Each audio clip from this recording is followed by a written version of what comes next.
بسم الله الرحمن الرحيم. Just conviction of those people who are executing Pax Judaica, that many people saw Israel, of course, as a secular institution, but it is very clearly now, undeniably, a Jewish supremacist theocracy, perhaps. And so what you're saying is pretty undeniable in terms of the drive at the heart of the Israeli government. It's clear that they want a greater Israel. It's clear that they are expanding day by day. And it's clear that the US is not controlling the policy and the affairs of West Asia. It does seem to be Tel Aviv. Now, is this drive, this religious drive, people like Smotrich and Ben Gvir, who are, sworn Jewish supremacists, who follow rabbis who also advocate the same philosophy, is it that we're faced with now an Israel which is impossible to control? Because if they have Unit 8200 and they have all these, these capabilities of accessing the internet through AI and through all the modern cyber tech information they have, is it that Western governments are now totally compromised and are really just forced or willingly operating under Pax Judaica? I believe that I am not a solitary voice in the world of scholarship, and that there are many, many others around the world, political scientists, scholars of international relations, so on, who are now holding the same views that I am holding. And that is that Israel is defying world opinion, that Israel is flexing her muscles, and that we are moving towards a great war. Even the Pope in Rome holds the view that we are on the doorstep of a great war. And the great war is somehow or the other always connected with Israel. What is strange, what is baffling, what is mysterious, and what is manifestly embarrassing is that my people would like me to be recognized as a political scientist. They will have no problems with my views, so long as I'm expressing my views with nothing to do with the Quran, nothing to do with Islam. Shut your mouth. Don't talk about the Quran. Don't talk about the Hadith. Speak about it as a political scientist. We have no problems with that.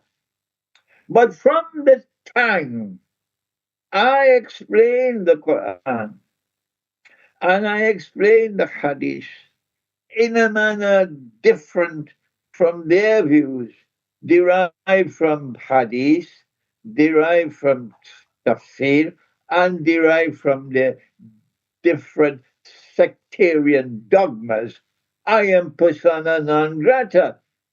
They wish I could simply disappear. Most of all, the Salafi.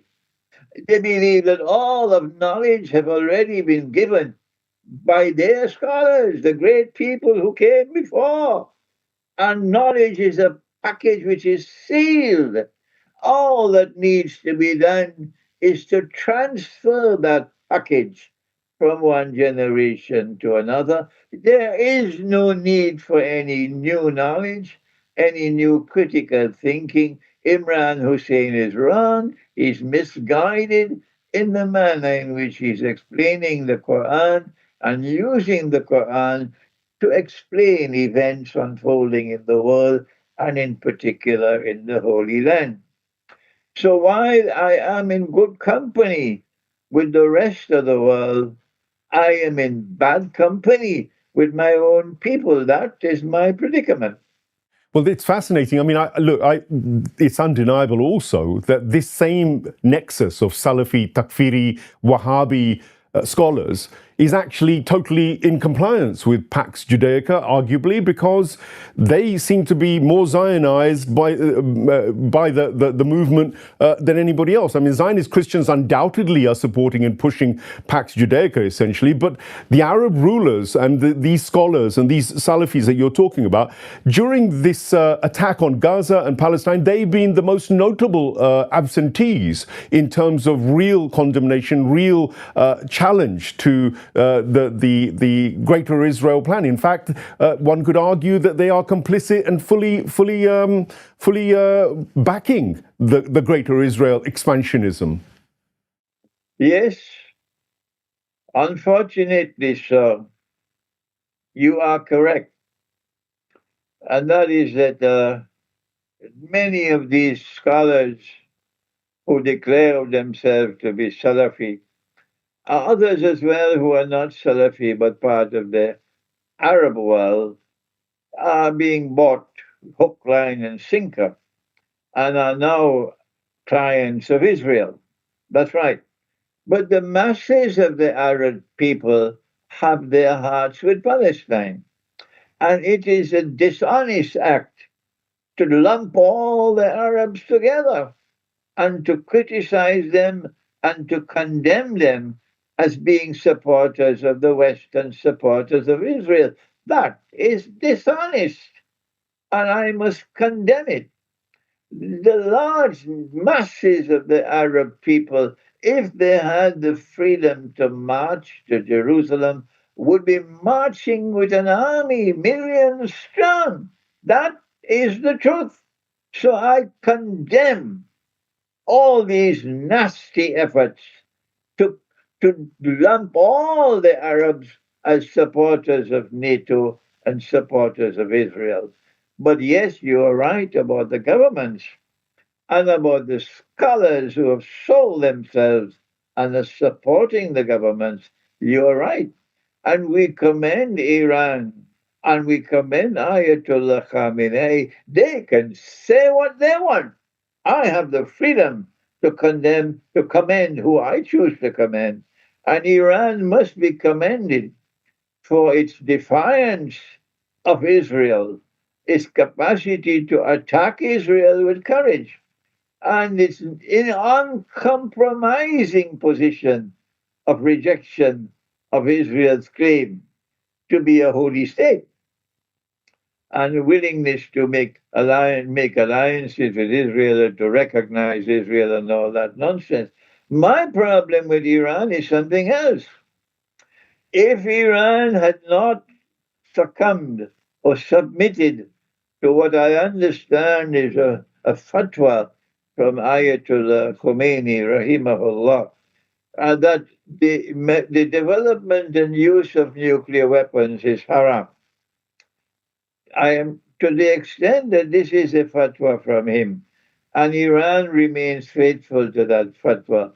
Iran is in problem because the Quran requires us, orders us to build power, to the extent that we can possibly build power.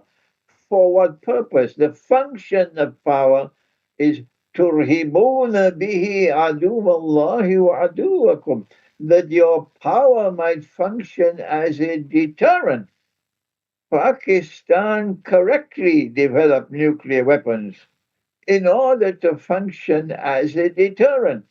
Korea correctly developed nuclear weapons in order to function as a deterrent. Pakistan is still alive. Korea is still alive. Without nuclear weapons, Pakistan may have disappeared already. Korea would have disappeared already. The Soviet Union developed nuclear weapons as a deterrent.